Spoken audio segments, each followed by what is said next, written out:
Welcome in our last module, quarter 4 module 8, human person as oriented towards their impending death. Pumunta na tayo dito sa pinakahuling topic natin sa philosophy na mostly kinakatakutan ng lahat, the human person and death.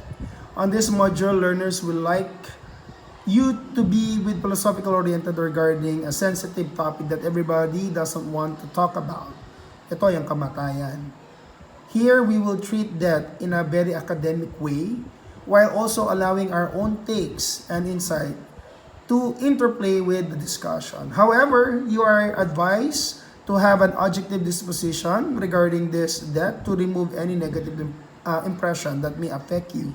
Okay? Your readiness to understand death as a phenomenon. Again, pag sinabi mong phenomenon, may experience. So, ang kamatayan, oo, nakakatakot siyang pakinggan, pero whether we like it or not, it is a reality na mararanasan natin siya, whether we like it or not. Have you ever wondered about nothing seems to last forever? Hindi ka ba nagtataka or naisip mo ba na meron nga ba talagang forever? Object gets worn out until they can be used anymore. Yung mga bagay, nabubulok yan, nasisira yan. Ang pagkain ay expire, ganun din ang drinks. Kahit ang trends, na outdate yan, nawawala yan sa trend. Even more, okay, about the cycle of life. From being born, growing up, getting sick, and dying. This point to one very important reality about our human condition. We are temporal being. Lahat po tayo nandito sa mundong ibabaw for temporary lang po. Okay? Lahat po tayo may hangganan. Nakakatakot pero totoong mangyayari. Death, kamatayan. What is your initial reaction when you read and found that the title of our lesson? Is that really a terrifying phenomenon? Dapat nga ba itong katakutan? If that is a dreadful thing, bakit dapat katakutan? On the other hand, death is a part of human reality, may have meaningful message. At this junction, we will try to uncover the mystery of death by rationalizing its phenomenon so that we get to understand it better, accept it as a part of human nature, and treat it as a condition that allow us to create a meaningful existence. Death is commonly understood as the end of the bodily functions which signals the end of the person's life. So sinasabi natin ang kamatayan daw ay ang katapusan na ng ating person's life. It also refers to the separation of our body and the spirit as a human person is an embodied spirit. The body, ito yung tinatawag natin physical self, being materialized, is bound by law of time. Okay? Pag sinabi mong law of time, whether we like it or not, sa batas ng kalikasan, ang katawan natin ay mag-grow, mamamatay, mawawala, mabubulok, hanggang sa tuluyang mawala. But the spirit, being immaterial, okay, yung ating kaluluwa, yung ating cognitive self, will continue to exist kahit mamawala na yung ating physical self. It can be said that we are also being who are moving towards our impending death. This makes a person's life limited in time. Okay? So, ibig sabihin, lahat tayo ay nabubuhay habang papalapit sa ating kamatayan. Ito ang nagpapatunay na ang buhay ng tao ay talagang limitado lamang. Huwag niyo sabihin bata pa kayo ngayon at matagal pa si kamatayan. Guys, life is too fast. Di ba parang kailan lang na nasa elementary kayo? Di ba parang kailan lang nagre-reklamo kayo na sana walang K-12? Okay? Pero ngayon, look at you now. Nasa grade 11 na kayo. Di ba parang kahapon lang naglalaro ka sa ulan ng walang underwear? Di ba parang kailan lang na naliligo ka sa ilog nung kabataan mo, naglalaro ka ng Barbie doll, naglalaro ka ng robot, which is ngayon hindi mo na magawa kasi may edad ka na. Di ba parang kahapon lang yon? Patignan mo, life is so fast. Maaring bukas sa makalawa hindi mo mapapansin, may anak ka na, may pamilya ka na, hanggang sa may tungkod ka na, matanda ka na. Hope na sana umabot tayo sa ganung punto. Yung iba nga, at the very young age, 18 years old, 17, nawawala na yung buhay nila dahil because of being careless, okay? Or talagang yun siguro ang naging kapalaran nila na magkaroon ng maiksing buhay sa mundong ibabaw. There are people who deny the idea of human decline and death. Some people rely on anti-aging treatment. Gumagamit sila ng mga produktong pampabata. Maaring yes, mapeki mo ang mata ng ibang tao sa iyong edad, pero hindi ang mga organs mo. Whether you like it or not, probably at the age of 50, 60, makinis pa ang balat mo dahil sa mga kung ano-anong kinakaskas mo sa katawan mo, pero hindi mo madadaya ang tibok ng puso mo, ang function ng atay mo, ang function ng mga internal organs mo, kasi nakalimited lang din po ang panahon kung hanggang saan lang kayang tumibok ng puso mo at mag-function ng mga body organs po natin. These attitudes are not necessarily bad, but they may prevent us from reflecting on the reality of death.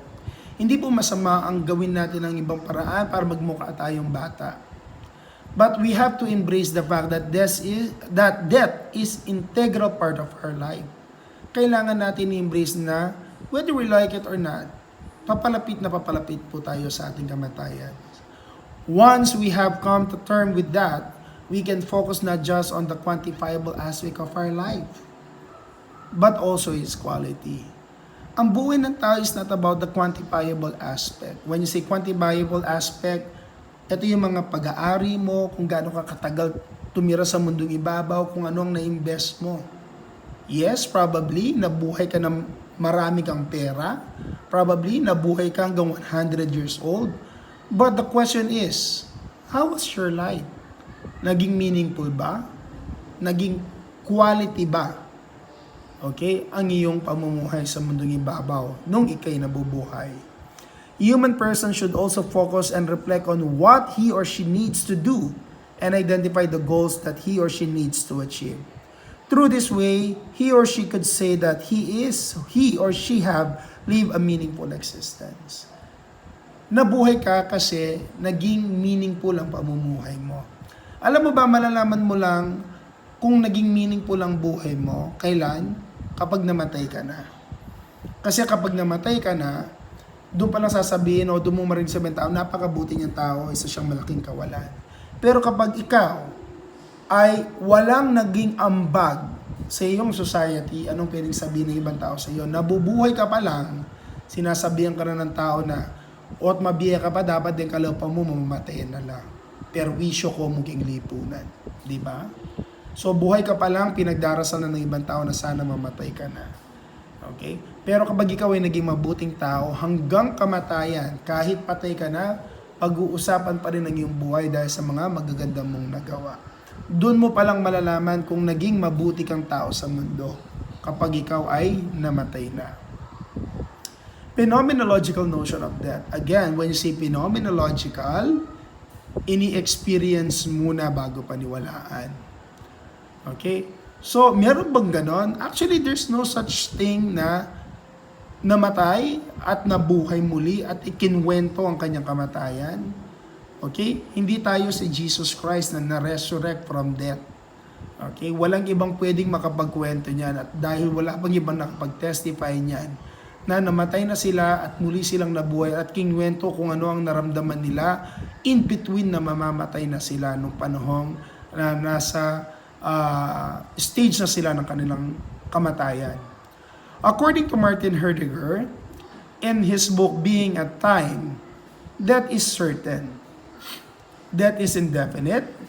Death is one's property. Death is non-relational. And death not to be outstripped. Death is certain. As part of humanness, we are all born, okay, or thrown in the world. Lahat tayo ay basta na lamang parang ibinato dito sa mundong ibabaw. The world is governed by time. Ang mundo ay ginogovern ng oras. Kaya nga sabi nga ni Pythagoras, di ba? Everything in this world is governed by number. So, we are governed by time. We humans are existing in time. Nabubuhay tayo sa oras. Thus, being thrown in this world, we have a beginning, and since we are finite being, we also have an end. Dahil meron tayong simula, ibig sabihin, lahat din tayo ay merong hangganan. Lahat tayo ay may kamatayan. Birth as our beginning of life, and death will be the end of our life. These two things we cannot remove from our existence. Whether we like it or not, mamamatay po tayong lahat.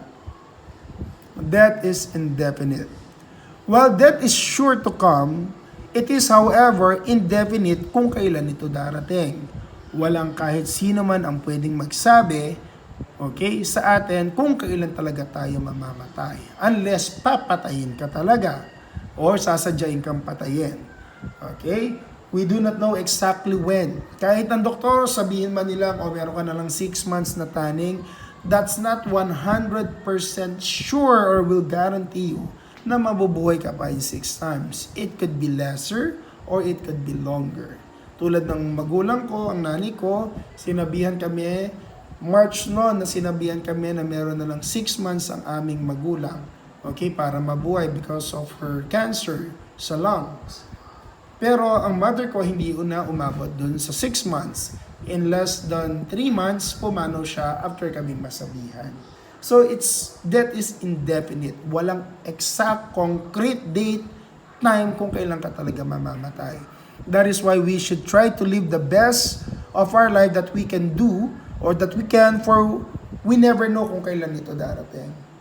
Wag mong tanggalin mo yun sa prinsipyo mo na bata ka pa.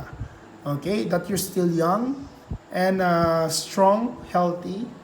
Okay? Sometimes it's not all about health. Sometimes ang kamatayan ng death is because of negligence, kapabayaan, accident. Okay? So, it's indefinite. Huwag mong sasabihin na you're still too young, okay, to think about it. Death could come anytime. Okay? Death is one's property. The death of the persons belong to him. Nobody can experience his death except himself. Ang kamatayan ay sa'yo lang. Walang ibang pwedeng makaranas ng iyong kamatayan o sakit na mararamdaman sa iyong kamatayan kung hindi ikaw lang. Tayo lang. There can be no proxies, walang substitute, okay, para sa maaari mong maramdaman sa oras na ikaw ay mamamatay na. Death is non-relational. This means that when we die alone. Kapag namatay tayo, mamamatay na tayong mag-isa. Hindi kasama ang mga mahal natin sa buhay. We have no choice but to face it in our own. That also remove our relationship to others. It is the end of our connections with our loved ones. It is the end of our connections with our family members, siblings, anyone. Okay? It is the end of everything. In contemplating that, we realize our own individual and independence from world. So, sa oras na tayo mamamatay, wala na tayong ibang makikita. Wala na tayong ibang makakahalubilo. It is the end of our intersubjectivity. Okay? That is not to be a strip. That cannot be taken away from a person. Even the person himself cannot remove the possibility of death in his life. One cannot make himself live forever. There is no such as immortality. Wala pong lifetime na pamumuhay. Okay? Hindi mo po yan maiiwasan. Okay? Even though we see fictions, movies, the idea of immortality, death in real life is definite reality which nothing can be done to do or to be obstructed. Walang kahit sino man ang pwedeng makalagpas kay kamatayan. Death and authenticity. What does that really mean? Ano nga ba talaga ang kahulugan ng kamatayan? Okay, it is not just a reminder that human existence has a limitation. We may accept the reality of death as it is, but it's also remind us that we have to value our life while we have it. Because of that, nabibigyan natin ng value ang ating buhay. Di ba nga sabi ko nga sa inyo, it is very important to have availability para sa mga mahal natin sa buhay. Isipin nyo na lang kung walang debt. Siguro kung walang namamatay, wala na sigurong available space na lupa sa mundong ibabaw. Puro tao na lang. Di ba? Kaya importante rin ang debt kasi kung walang debt, hindi natin bibigyan ng importansya yung mahal natin sa buhay. Tulad ng mga magulang natin, mga lolo't lola natin, bakit pinupuntahan pa natin sila? Kasi probably hindi natin alam kung hanggang kailan pa natin sila kasama. Okay, maaaring bukas sa makalawa, mawala na sila. Okay? Kaya nga, yung time availability, yan ang pinaka-best gift na pwede mong ibigay sa isang tao. Kasi hindi mo alam, baka bukas o makalawa, wala na sila. Hindi mo alam, baka bukas o makalawa, iiwanan na nila tayo at mawawalan sila sa mundong ibabaw. Kaya nga, it is very important na yung oras natin, pahalagahan natin sila sa mga bagay na makakapagbigay ng quality living sa atin. Sana mabuhay tayo with a quality life, okay, than the quantity of our life. Yes, nabuhay ka nga ng matagal, pero ano ang naging saysay ng pamumuhay mo ng matagal? Nabuhay ka nga ng matagal, pero ala ka naman naging silbi sa inyong lipunan. Pura dudut-dut ka lang ng cellphone. Diba? While still alive, we have choice to take. The question now is not focus on death, but on how we could live in the world. Let us ask ourselves before we die, did we ever truly live? Nabuhay ba talaga tayo na merong saysay? Life authenticity is an idea mostly used in existentialism, which means having a true and meaningful existence. Sa existentialism, dito bumapasok yung idea ng life authenticity.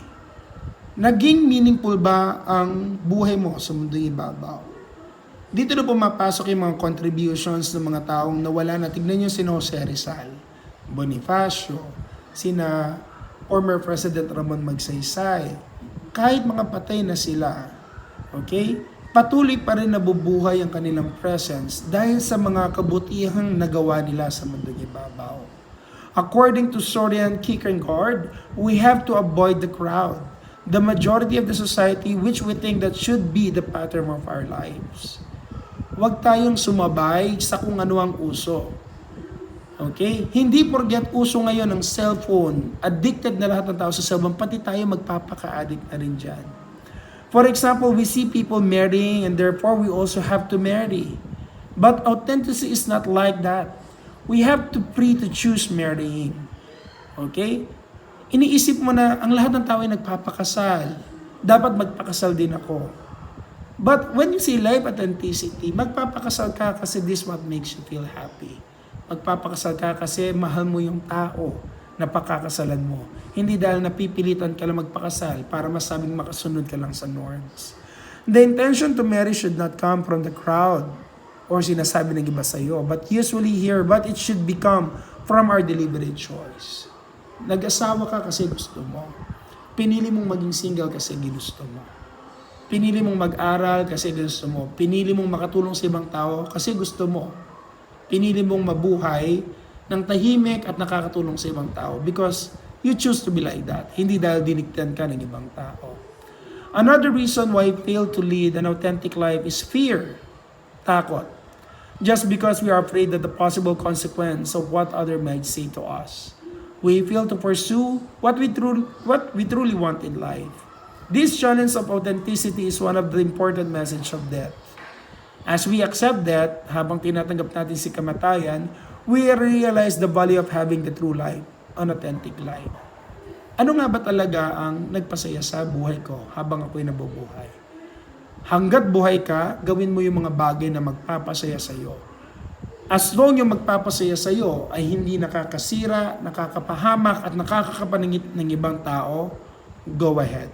If that's what makes you feel authentic, go ahead. Unless, kapag yung bagay na magpapasaya sa iyo ay makakasira sa ibang tao, makakapanasakit, or makaka-distract sa way of living ng ibang tao, in a bad ways and then rethink about it. Life authenticity is about being genuine and real, pagiging totoo. It allows us to connect deeply with others because it requires us to be transparent and vulnerable. It is important because it is liberate us from the pressures of always trying to be something else, always trying to be perfect. Ang life authenticity ay ang pagiging totoo sa sarili. Ang pagiging sa tingin mo kung pinaglalaban mo kung ano yung sa tingin mong tama at magpapasaya sa iyo. Okay?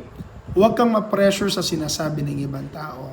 Just do what you think the best you can do for yourself. What makes you feel happy. And that is life authenticity. Authenticity requires you to make unpopular decision or to acknowledge aspect of yourself that you rather hide away. But at the end, it allows you to live more open, honest, and engaged life which includes failures, sadness, and agony. What makes you happy? Ano ba talaga nagpapasaya sa iyo?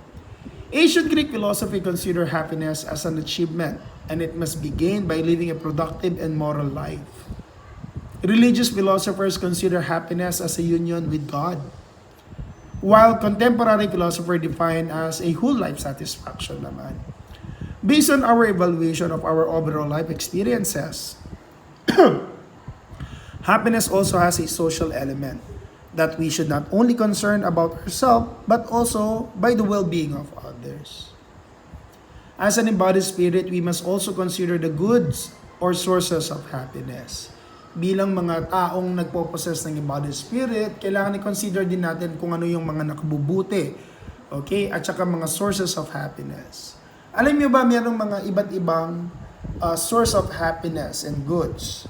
First, meron tayong tinatawag na noble good. Yung noble good, one which is pursued for its own sake, or it is good as it is. Example, love, friendship. Ito yung mga noble good na as it is na yung naibubuti niya sa iyo. Okay? Yung saya na naibibigay niya sa iyo is pang matagalan. Okay? Long-lasting yung naibibigay niyang kabutihan sa iyo. Tulad ng love. Okay? Yung pagmamahal, yung friendship. Di ba? Lasting yan. Nagtatagal po yan. Okay? Meron din tayo tinatawag na useful good. Nakakaramdam ka ng happiness, you consider good as long it serve as a means to an end. Nakakaramdam ka ng saya, pero in a certain period lang. The goodness found only while it lasts or beneficial. Okay? So yung useful good, yung noble good, pang matagalan. Yung useful, panandalian lamang yung ligayang na ibibigay niya. Ang tawag natin dito tulad ng pera, material things. Gusto mo ng cellphone, binilang kita ng cellphone. Ang saya mo. Pero yung saya mo ba ngayon is the same happiness din ba mararamdaman bukas, makalawa at sa susunod na linggo? Hindi na. Okay? So yung mga ganitong klaseng kasiyahan na panandalian, ang tawag dito ay useful good. Ano naman yung pleasurable good? Goods that provide some form of pleasure through it does not have to be physical. Yung pleasurable good, eto daw yung mga nagpo-provide ng pleasure sa iyo. Hindi naman kailangan physical. Halimbawa, pets, foods, entertainment, okay? Ito yung nagbibigay sa iyo ng satisfaction, okay? In a certain period of time. Halimbawa, gusto mong makalimot kasi pagod ka, broken-hearted ka, ang gagawin mo, pumunta ka sa mga comedy bar, manonood ka ng sine, entertainment yon. Hindi bang, yung iba, kapag nalulungkot sila, yung way of pangtanggal nila ng lungkot is they eat. Okay, that's true food. Yung iba naman, dinidivert nila yung lungkot nila sa mga pets nila, kahit yung mga halaman o yung mga alaga nilang hayop. Let's try this. Classify the following proposition on which good things it should be under. Partner in life. Noble good ba to? Useful good? Or pleasurable? If your answer is noble good, then you're right. Cellphone or gadgets? Noble good? Pleasurable? Or useful? If your answer is useful good, then you're correct. Political voters, yung mga botante, noble, useful, or pleasurable? Useful. Okay? Yung iba, kaya ka natutuwa kasi alam mo, lalo mga politician, ang mga voters, ang tingin nila dyan, mga mga parang materials lang sila. Kaya mo sila kailangan ni please kasi may kailangan ka din sa kanila. Okay? Kaya nga useful, good. Sanggipsal, noble, useful, or pleasurable? Pleasurable. Okay? Pag sabi natin pleasurable good, something that it give you pleasure on that particular moment. Okay? Particularly internal pleasure ang naibibigay niya sa'yo. Okay? Comedy act, mga pag nanonood ka sa mga comedy bar, is that a pleasurable good, noble, or useful? If your answer is pleasurable good, then you're correct. How about parenthood, ang pagiging magulang? Okay, anong klaseng happiness ang naibibigay niya sa iyo? Noble, useful, or pleasurable? That is a noble good kasi it's a lifetime journey or it will last hanggat nabubuhay ka, yung parenthood. Why do we suffer? Bakit kailangan merong maghirap? Suffering takes place when we patiently endure unpleasantness, discomfort, and pain. It can come into form of physical suffering. Physical sensations such as discomfort, hunger, distress, and pain which often caused by injury, disease, and lack of basic needs. Ang tawag natin dito ay physical suffering. Pero meron din tinatawag na mental suffering, which involves emotional and mental states such as depression, anxiety, fear, loneliness, and grief. This may be caused by unexpected situations in life such as the sudden changes in lifestyle, loss of employment, and grief caused by the death of our loved ones. Suffering is viewed as undesirable condition. Walang gustong maka-experience nito, but whether we like it or not, may experience natin siya, para siyang death. And that we naturally seek pleasure to avoid pain.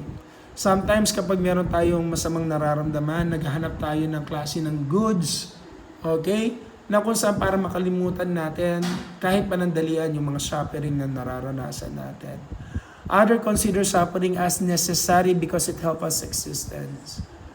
Okay? Actually, malaking factors ang naitutulong ng suffering sa atin to become a better person. Dahil through suffering, nararamdaman natin ang importansya ng buhay. Okay? Nararamdaman natin ang value ng buhay, ang hirap ng buhay, ang value ng pera, kasi alam natin ang salitang paghihirap. Okay? Without paghihirap or suffering, we are unable to grow and improve. Kahit kailan hindi tayo mag-grow.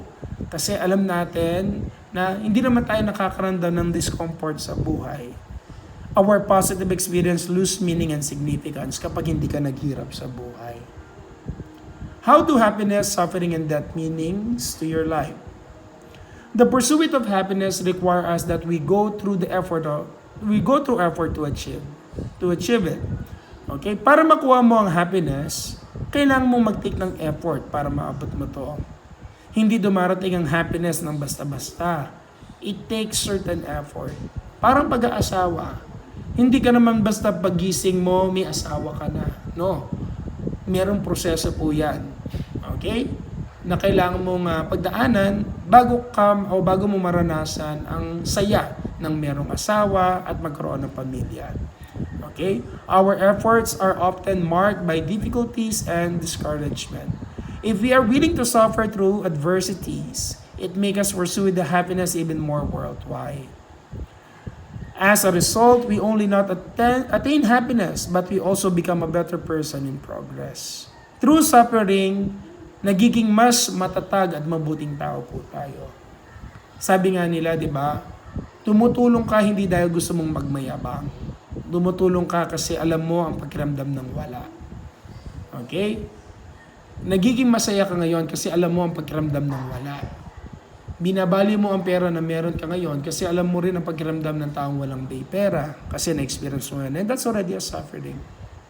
The reality of that means that our existence is unique and that we will not always get another chance to do the things that we want in this life. Therefore, We should not easily give up on the pursuit of good things. Reflecting on our reality of death enable us to think on how we can best live in a meaningful life. So dapat ngayon palang isipan ninyo, kung mamamatay ka bukas, ano pwede mong gawin ngayon para maging mas meaningful ang buhay mo? Isn't it, this is the perfect time for you to become happy and seek more ways for you to become more meaningful life. We can strive to leave behind the legacy either in the form of inheritance and reputation or significant achievements. Mas masarap na mamatay na merong tayong naiwang legacy, good reputations, and achievements dito sa mundong ibabaw before we depart on this earth. Our lives are works in progress. Stories in the process of being written. A song that about sung. Life is a gift given to each person, and it is important to turn this life into a gift for all others as well. So ang buhay natin, make it a very meaningful one. Okay? Gawin natin na parang storybook ang buhay natin. Isang kwento na maaring isulat, kwento ng buhay na maaring awitin, regalo ng buhay na pwede nating i-share sa iba.